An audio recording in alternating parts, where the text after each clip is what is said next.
Hero Vishal. ఈ పేరుకి ప్రత్యేకమైన పరిచయం అవసరం లేదనే చెప్పుకోవచ్చు. విశాల్ తమిళ నటుడైనప్పటికీ తెలుగులో 'పందెంకోడి' అనే మూవీతో మెప్పించాడు. అప్పటినుంచి ఇప్పటి వరకు బ్యాక్ టు బ్యాక్ మూవీస్‌లో తమిళ్‌లో ఏ మూవీ చేసినా అది తెలుగులో డబ్ అవుతూ ఉండేది. హీరోగా ఎంతో గుర్తింపు దక్కించుకోవడమే కాకుండా మంచి ప్రేక్షకాభిమానాన్ని కూడా సంపాదించుకున్నాడు.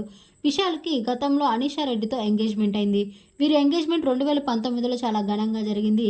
ఆ ఇయర్‌లోనే పెళ్లి చేసుకోవాలనుకున్నారు. కానీ ఏమైందో ఏమో తెలియదు. ఎంగేజ్‌మెంట్ బ్రేక్ అయిపోయింది. ఆ తర్వాత విశాల్ వరలక్ష్మి శరత్ కుమార్‌తో గత కొన్ని రోజులు రిలేషన్‌లో ఉన్నారంటూ వార్తలొచ్చాయి కానీ, వేటిని పట్టించుకోకుండా కొద్ది రోజులు కెరియర్‌పై ఫోకస్ చేసి వరుస మూవీస్‌లో నటించి నటుడిగా మంచి గుర్తింపు దక్కించుకున్నాడు విశాల్.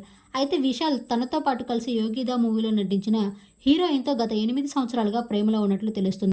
ఆమె పేరు సాయి ధనుషిక. ఆమె తెలుగు, తమిళ్ వంటి సూపర్ హిట్ మూవీస్‌లో నటిగా నటించి ఎంతో గుర్తింపు దక్కించుకుంది సాయి ధనుషిక. అయితే నిన్న 'యోగిద' ట్రైలర్ లాంచ్ ఈవెంట్‌లో వీరిద్దరూ త్వరలోనే పెళ్లి చేసుకోబోతున్నట్లు, 8 ఏళ్లుగా వీళ్ళు రిలేషన్‌లో ఉన్నట్లు తెలియజేయగా అభిమానులంతా సర్ప్రైజ్ అండ్ షాక్‌కి గురయ్యారనే చెప్పుకోవచ్చు. ఈ ఆగస్టు 29న అంటే విశాల్ బర్త్‌డే రోజున వీరి పెళ్లి పీటలు ఎక్కబోతున్నారట. వీరి పెళ్లి ఘనంగా జరగబోతున్నట్లు తెలియజేశారు విశాల్. అయితే విశాల్‌కి మరియు సాయి ధనుషికకి దాదాపు 12 ఏళ్ల ఏజ్ గ్యాప్ ఉంది. సాయి ధనుషికకి ప్రస్తుతం 35 ఏళ్లు, విశాల్‌కి 47 ఏళ్లు. అయితే వీరిద్దరూ 47 ఏళ్ల వయసులో విశాల్ పెళ్లి చేసుకోబోవడంతో అభిమానులంతా సర్ప్రైజ్ అండ్ షాక్‌కు గురవడమే కాకుండా వీరిద్దరికీ సోషల్ మీడియా వేదికగా కంగ్రాచ్యులేషన్స్ మరియు విషెస్‌ని తెలియజేస్తున్నారు.